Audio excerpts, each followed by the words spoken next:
Welcome to the Buddy and Shane Show.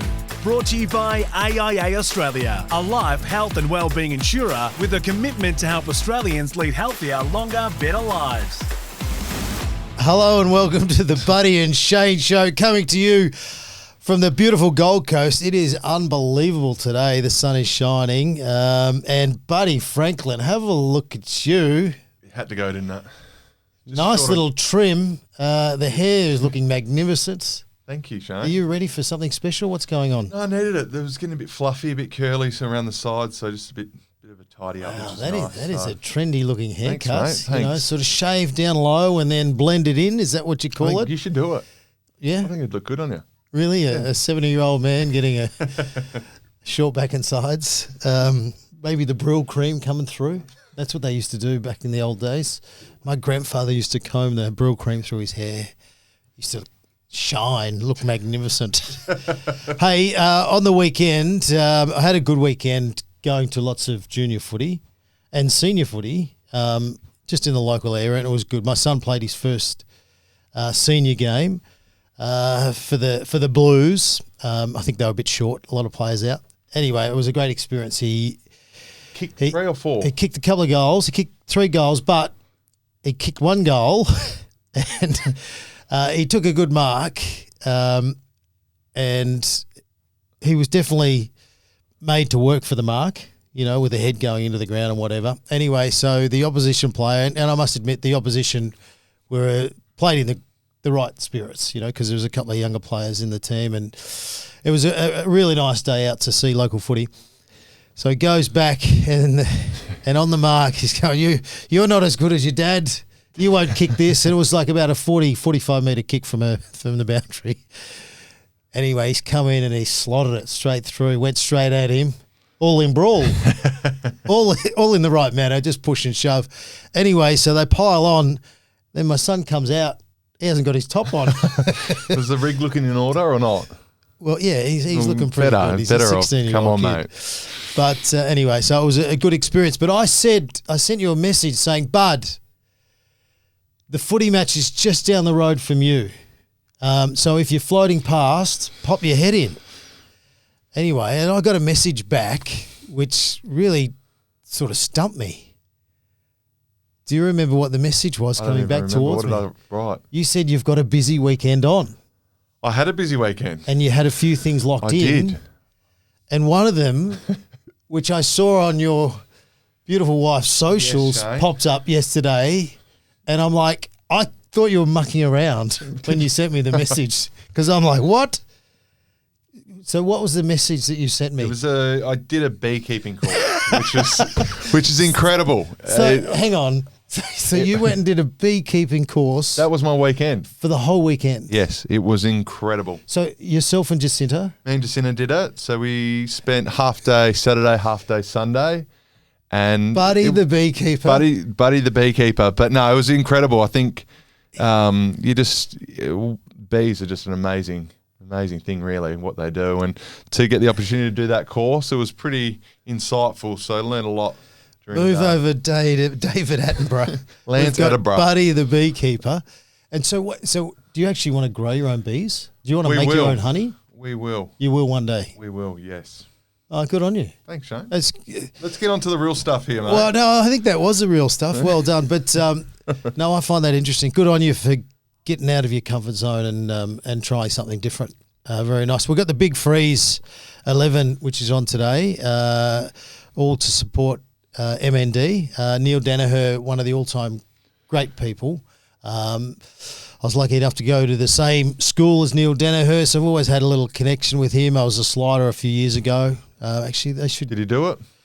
Yeah, I was. How'd you go? What was the theme? Oh, well, I didn't overdo the theme because I didn't really want to make it all about me, if that makes sense. I sort of That's wanted surprising, to. Yeah, That's very surprising. It was. Well, for this, I just wanted to blend in, but I had the Queen in my lap. You know those little miniature outfits that you can put on. It looks like you've got another human in front of you, or not a human, but anyway, my outfit was pretty poor, to be honest, but it blended in with everyone else's. But good luck to all the sliders.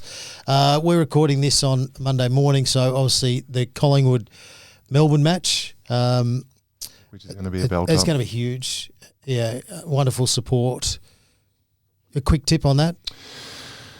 I think Melbourne will be competitive. They had their chances last week and their form's been pretty good. So I don't think it's going to be terribly one-sided, but I'm thinking Collingwood. Yeah, I'm thinking Collingwood for sure. I think, as you said, they had their chance to win last week, the D's, but they'll come out and it'll be a competitive game, but I'm tipping the Pies for sure.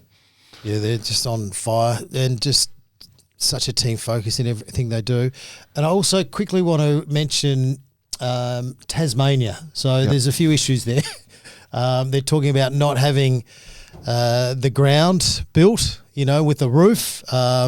It has to be that they're the rules. There has to be a ground built with a roof. Otherwise, football won't be happening down there. You won't see the Tassie Devils. So what do you think about that? Because you played a lot of footy down in Tasmania. I think it'll certainly be a great opportunity lost if we don't. But do we have to have the venue? Well, I don't think we do. I think it will be disappointing if this doesn't go ahead. I think there's been such a build-up for it. The AFL have been really pushing for this Tasmanian team to come into the AFL. I think it would be great if it was able to happen. But I think even if that stadium's not done, I think they should still get the team up and running. They've got two beautiful grounds down there in Launceston and Belgrave. So they've got those two ovals just sitting there. So maybe they start up the team, use those ovals to start with for the first few years, and then wait for that stadium to be built. If that stadium isn't built, they've still got those other stadiums they can use. So I reckon just get it going ASAP. I think it'll be a great thing for the AFL, and you just want the AFL and the teams to continually grow. Like with Launceston, obviously we played a lot of footy there. You kicked 13 goals there. I played my 300th game down in Launceston. It's a great venue. The surface is amazing. It's a wonderful ground to play on. I never got to play at Bellerive, but you watch the cricket there. It's always wonderful to watch. North Melbourne obviously been going down there, so there are ovals. It's not all lost. Surely they can come up with a way, as you said, to find a way. Start them off down there. Find a way that you can give love to both ends of Tasmania, the north and the south, or whatever they call it. Get footy going in a very passionate football state, which is Tasmania. The results from round 13, Hawthorn 22 points over the Bulldogs. Their tackling was back, buddy. They were missing a few, the Hawks, but they still found a way. No Sicily, Watson, Scrimshaw. Yeah. But Newcombe was awesome through the middle. The Hawks looked desperate. And I reckon timing-wise, they probably got the Bulldogs. They came off a bit of a break. And sometimes some teams don't necessarily handle the break too well. Halfway during the year, you probably really want to refresh, but you got to hit the ground running, and it's a real balancing act. And a lot of teams seem to struggle with getting it right coming off the break and hitting the road and having an impact straight away. Yeah, I think it just shows you the mindset of Hawthorn going into that game. The last couple of games, obviously their tackles were below 30 or mid-30s, which is just unacceptable. So you could just tell early on within the first couple of minutes that Hawthorn were ready to play, and what a win, really. It was incredible to beat the Bulldogs. Obviously, they were coming off their break, so they were a little bit slow to start with, but for Hawthorn to come out and deliver that performance, I thought it was really impressive. I was really happy with Chol. I thought that was one of his better games. He just competed really hard down the line.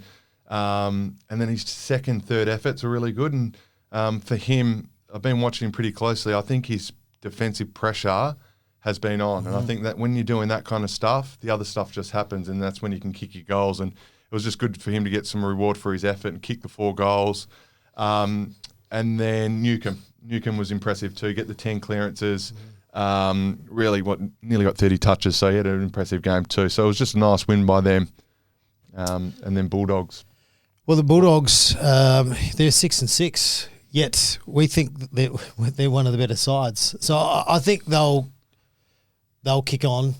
We'll see the very best of them this week. I just think the break didn't really help them, even though they were in really good form. But they've got to start chalking wins. They've been highly competitive, super consistent.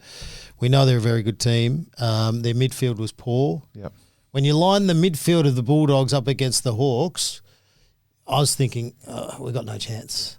But it all comes down to effort, intent, team focus first, and it was a good win. Just quickly on. I think this year, Norton would be disappointed with his performances. Yes, he's kicked the 19 goals, but if you look back on previous years, the years where he's taking was number 1 or 2 for contested marks.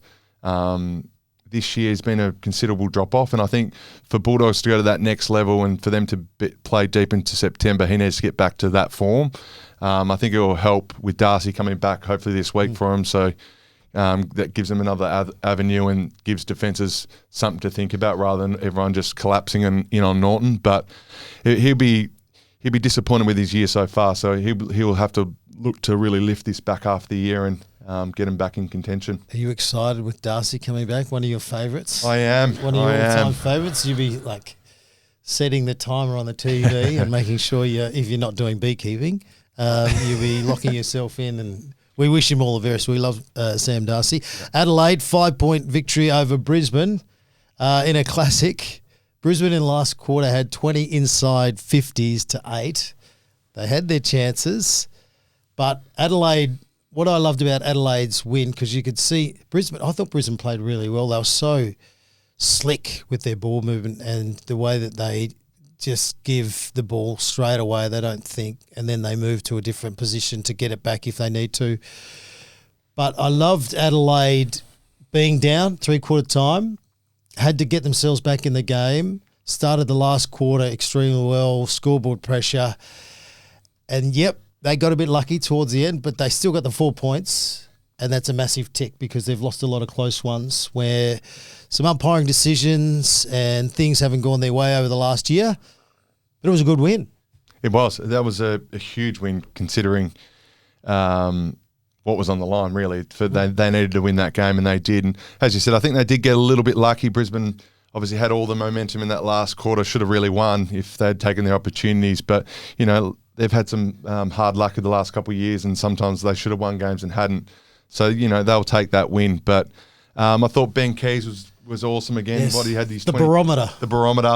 He had his 20 touches again and kicked 3 goals. But he did it at critical times in the game when they needed him. And he's such an energy lifter and provider of that team at critical times. And he's been awesome. So it's been great to watch. If I had to put my team together for the blue-collar workers of the AFL, he's locked in as captain. He's done a great job.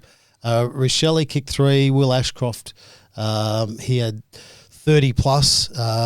It's 5 times in the last 7 games. So what a special player he is. And I thought Brisbane were very good. They'll be a bit disappointed, but I've got a feeling we're going to see him last game of September. And I think the one thing Brisbane probably need to work on is that connection. That last kick inside 50, I think they had the momentum. They should have won the game, but it's having that composure when they go inside 50, and I think that's what Fags will be looking at this week, lowering the eyes. I think, as I've said earlier on in the year, I think we do underestimate Danaher not being there, especially when the pressure's on and you're up against a good team. You don't have time. You just want to kick it. You need a big forward there, and I think him not being there is costly at times, and we'll find that out a bit later in the year. But I think that's going to be a work in progress for Brisbane going forward. Okay, how do we lower our eyes, hit up a target? So that'll be something they'll be working on this week for sure. Your team, second team, the Sydney Swans. Gold Coast, Suns, was it?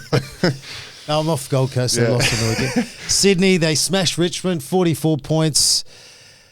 It was a danger game because they're playing Richmond on their home deck. It wasn't going to be easy, but they turned up, right attitude. James Jordan with a career high 3 goals, so that's good. They had others standing up. Warner was good. Blakey, we got him moving around. We called it last week. Yep. Let's flick him around. Let's try something a bit different, but the Swans are back. Yeah, I know it's Richmond, but I think you take that every day of the week. Mentally back in the right way. And it was documented during the week, and I know that you mentioned it to me and we didn't want to talk about it on the podcast because you didn't want to let the world know, but the world found out during the week that they did a hard session Sunday morning down at the beach. Yep. so it's amazing what those little resets of the mind can do, and shift in attitude and approach. And it was a good result for them, travelling away and getting a win. It was a good win. They did what they had to do. Probably that first 10 minutes, I was like, oh God, we did look a little bit off early, but probably after quarter time, that's when we really got going, and most of the players played really well, which was great. It was a good win to get down there, beat Richmond. I thought they were disappointing. They've had a big, probably 4 or 5 weeks where they've been in most games, so they'll be disappointed with what they put up on the weekend. But I reckon you'll get that from a young team, like at times, especially this time of the year where, the cold weather hits, especially in Melbourne, not on the Gold Coast. But, I think that's going to happen, and it's probably going to happen more so in the second half of the season, where you got first and second year players who are trying to understand and work out what's required to get through a whole season. I think for Richmond supporters, this is where you need to hold on and just enjoy the good times when you have some good wins of quarters, and hopefully win another game or two. And just back to Sydney, I think it was good to see Liz bounce back. I think he's had compared to his last couple of years, he's had a pretty down year, so it's good to see him bounce back. He had 10 marks, 34 touches. That's the Lizard we all know. And I think when he's at his best and he's attacking and he's light on his toes and he's bouncing, that's when they're at their best. So it was good to see him bounce back, and hopefully they can continue that on in the back half of the year. Bring on the finals for the Swans. Well, maybe Who not. knows? But anyway, who knows? They're going to get Mr. Papley back and Errol, the saviour, which would be nice. But, hopefully they can get on a run now, get their players back. And I know that Coxie wouldn't be saying that too much. It's just one game at a time. But it'd be good for them to get some good players back and play ball. Seth Campbell kicked a couple of goals for the Tigers. They only kicked 4, which is not great for an AFL team to kick 4 goals. Geelong, 24-point win over the Suns. I think this is a good win because I thought the Suns could go down there and really match it with Geelong, how wrong I was. Max Holmes had 40 touches, 10 clearances. Bailey Smith didn't play, so he just said, you know what, I'll take on the responsibility. It's a poor loss for the Suns, although, they've been very, very good all year.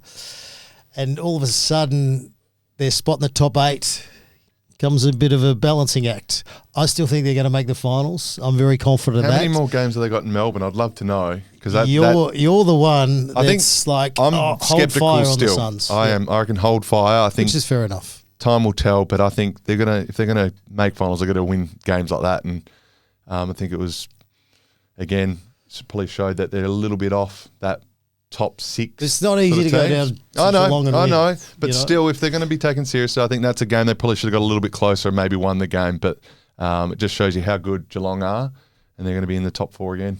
Port Adelaide, 16-point victory over the Giants. This was a good win because I think a lot of people were just thinking the Giants were going to win. The Giants, I don't think they can make the finals. They are too hot and cold for me. They're a shadow of the side they were last year. Last year, they reminded me a lot of Collingwood this year, the way that Collingwood just link and team so well.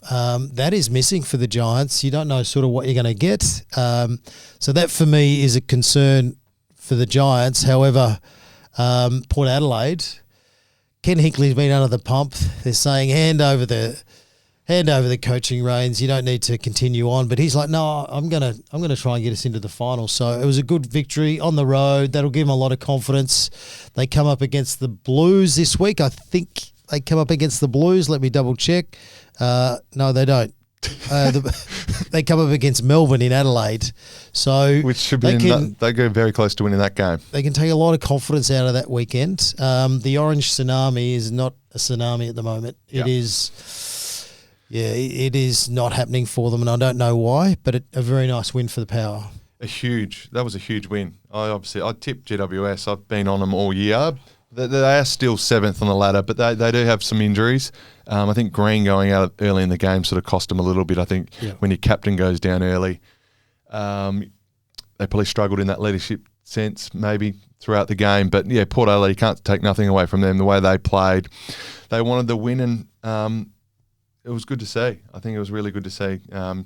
Kenny coaches them pretty well, and for them to have those losses, you knew they were going to come out firing, and probably caught Giants off guard a little bit, really. North Melbourne, I watched this game. Oh, my goodness. North Melbourne by 10 points over West Coast. You said, mate. No, I was all over North Melbourne. I thought, do you know what? North Melbourne will just win this game because I sort of... you said West Coast, mate. Come on.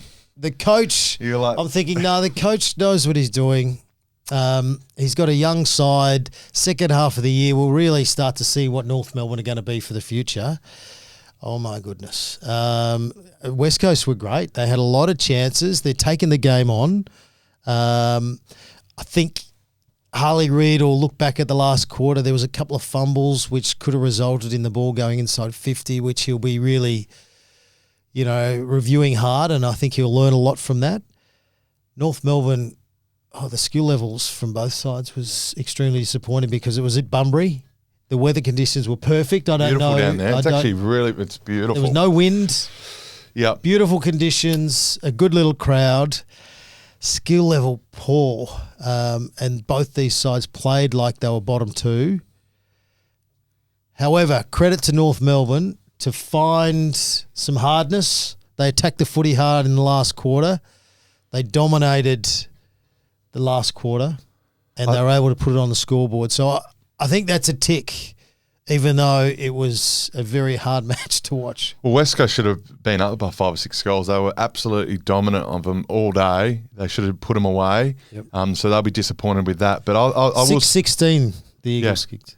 Yep. So they should have put them away. But I will say the coaching move for me, I thought Clarkson did really well. I think if anyone watched the game, watch Luke Parker's second half. He had 17 touches in the second half. And where'd he go?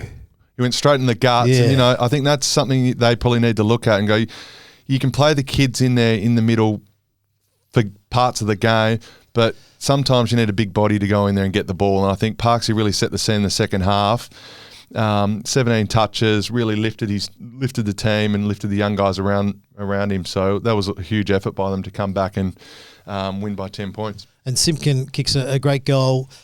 Although if he missed, we'd be talking about how it was a bit selfish that he took the shot and missed. But he didn't miss. He backed himself in and got it because he did have some teammates in better situations. However, the captain said, "No, I'll get the job done." Kicked a great goal.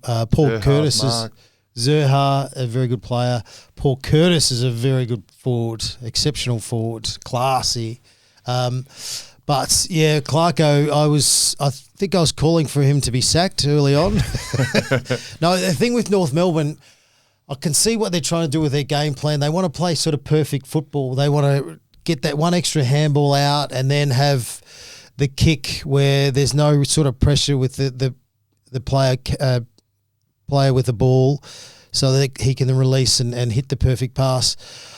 I just feel sometimes in certain situations, and as you said with Luke Parker, sometimes you just need to bash and crash and take ground and keep the ball moving. That's just me, because perfect footy is very hard to play these days, especially with the saturation of players pushing back. Anyway, that's just me, and I don't coach. And you need a bit of that leadership around the ball, I think. Like that, they've got such a young midfield. I think sometimes you need a big body in there and a guy that's been around the footy for a long time to go, you know what, this is how you win the contested ball and get it out to those runners. And I think they were able to do that, and it was great to see. And West Coast, there's a lot of shining lights and some great young players coming through, which is good. So you can see the green shoots. But as you said, Cherry, Parker, bash and crash in the middle. You get the class around them with Davies Uniacke. All of a sudden, and Sheasel, all of a sudden you go, wow, okay, that's a pretty good midfield. Carlton, 8 points over Essendon. I wouldn't like to be a Carlton supporter because they were on fire early. They absolutely dominated. And then, but to Essendon's credit, they hung in there. If you go back and watch the first half of the Essendon-Carlton match, you'll see that Essendon were trying hard, and when Carlton had the footy, there'd be 2 or 3 going at the Carlton player, which I think shows great intent. However, it's a recipe for disaster because it's allowing other players to be free, and you can't have 2 or 3 attacking the one ball carrier. So you've got to really trust the player who's closest to the ball to do the job and apply the pressure. So I thought it was a little alarming, but I reckon they fixed that after half time, and then they got themselves back in the game. They looked like they were going to actually win the match, but the Blues hung tough. God, imagine Blues had lost that. But they didn't. I'm saying if they had I think it's saying a little bit. It's I don't think they'd be happy with exactly where they're at the moment. I think that it wasn't a convincing performance, but at the end of the day, you get the 4 points after the mid-season. Okay, let's get on with the rest of the season. So, Curnow, Motlop was in good form. Williams looks very lively when he gets it. Right kicked a few for the Bombers. But, I still think they've got a bit of work to do, the Blues. Well, they're not playing finals, that's for sure. So, they've kept this season alive still, if we're talking about the Swans maybe making a run, they could possibly make a run. Their next few games are very winnable. They had that year where they did this exact run and they run the next 9 or 10 in a row. So they've done it before, but I can't see it happening. They're playing some sides well below them. I think. Well, did they have a couple of the bottom players? I think maybe West Coast or North Melbourne. Don't hold me to all this because I do get my facts wrong. Again. So they can get on a bit of a run, and I even heard a few interviews, and it might have been even Kane Corns, just saying the next block, or might have been Nick Revolt, the next block, you can really get a bit of momentum. And I'm like, don't answer that question. As soon as it was thrown to, I'm not sure who the player was, might have been Jack Silvani.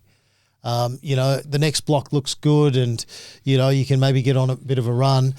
I'm like, don't answer that. Don't say that you're focusing on the next block. And then they did. They said, look, we've focused that we can get on a bit of a roll and get some momentum happening. And I'm like, no, that just means you're looking too far ahead. You just got to focus on one game. Focus on chalking another win and then add layers, or like a snowball rolling down the mountain that just keeps building and building. But I just get a bit worried, especially being Carlton. You don't want to look at the next month. You want to look at the next week and make sure the attitude and the skills are better and you focus on getting yourselves back on track. You're listening to the Buddy and Shane Show for AIA Australia, a life, health and wellbeing insurer with a commitment to helping Australians lead healthier, longer, better lives. It's now time. It's for my favourite segment. I think it's our only segment. It's Buddy's Young Star of the Week. Buddy's Young Star of the Week for the Kia Tasman. Reserve yours now. Over to me, is it? No, I have. I've got Will Ashcroft from the Lions. This kid, I know. Tell me about I think he's got beautiful hair. He's got beautiful long hair like mine. But no, I think you sort of forget that this guy's only 21 years of age, already won a Norm Smith last year, had an ACL a few years ago. He's only played 45 games, but this guy's an absolute gun. He's an absolute weapon. As you said before, he's had 7 games with 30 plus. He knows how to find the ball. He's creative, beautiful kick, and he's an incredible player to watch. And I think he's got a bright future. And just an amazing player, and it's good to see him doing well, especially with such a significant injury a few years back. It just shows you how dedicated and professional these young kids coming through are these days. To have that injury and then to be playing the way he's playing, looks like nothing ever happened to him. So, keep going well, Will. You're doing a great job. He is, and he's got gears. I noticed early in the year that I thought, he's just drifting. And then in the bigger games, you could see that he changes gear and gets into gear 5, gear 6, and awesome. Bang. Yeah. He grinds his way through. But the way he flicks his hips and he swivels and his awareness of his teammates around him and the opposition. I think if he was at Collingwood, they'd be saying he's a Nick Dacos. He'd be talked about that much, I think, for sure. You think what he's doing at this age, it's no different to what Dacos is doing. Okay, a Nick Dacos or Will Ashcroft? Which one are you taking? We're taking Dacos, but I'm saying like he's I know what I'm saying, like he's an incredible all right, player. A Nick Dacos or a Sam Darcy? You're taking key position, mate. So that's the Sam Darcy. Yeah, taking Darcy every day of the week. All right, there you go. Will Ashcroft, Buddy's Young Star of the Week, and what a star he is. He's a bloody beauty. Buddy's Young Star of the Week. Thanks to the Kia Tasman, the most Australian Kia ever developed, built tough, tested hard, ready for anything. Whether you're hauling, towing, or taking the road less travelled, the Tasman is made for the job. The Kia Tasman, reserve yours now. You're getting good at that. You're getting real good at that now. It's awesome. Sam Darcy. Yep. Or the Lizard. Darcy, come on. Let's be honest. But the Lizard listens to this, so he's The not Lizard going to will be be listening to with this, you. but you're taking Darcy. Sam Darcy or Isaac Heaney. Ooh, Darcy. We know who your favourite player is. The upside, he's only 20. Hey, you don't need to justify He's only it. 20, this kid, so anyway, we'll see. What were you doing when you were 20? Didn't you kick 100 when you were 20? Kicking it to you or something, I don't know what I was doing. No, we were 21 when you kicked 21, 100. mate, 21. 21. Let's get on to the real stuff, mate. What do we got here? Did you have a 21st birthday? Because I No. don't remember being invited to that. Absolutely, no. Did you? I didn't hang out with the old boy then. I don't think you were allowed out then. I think no we one had saw locked you. away. As soon as you finished training, you jumped in your car and no one would see you till bloody Wednesday. That's not true. You lived Phone around went the off. corner from me. You lived Phone just went around the off. corner No one from spoke me. to you. And You're I'd too cool for the young boy. in my too cool. The old boy. I had to go and do my gardening. All right. You've been listening to the Buddy and Shane show. Thanks for listening. We will see you. We'll see you next time. Good on you, See you bud. next week. Beautiful hair. Right, yeah, it looks good, doesn't it? Buddy the Beekeeper.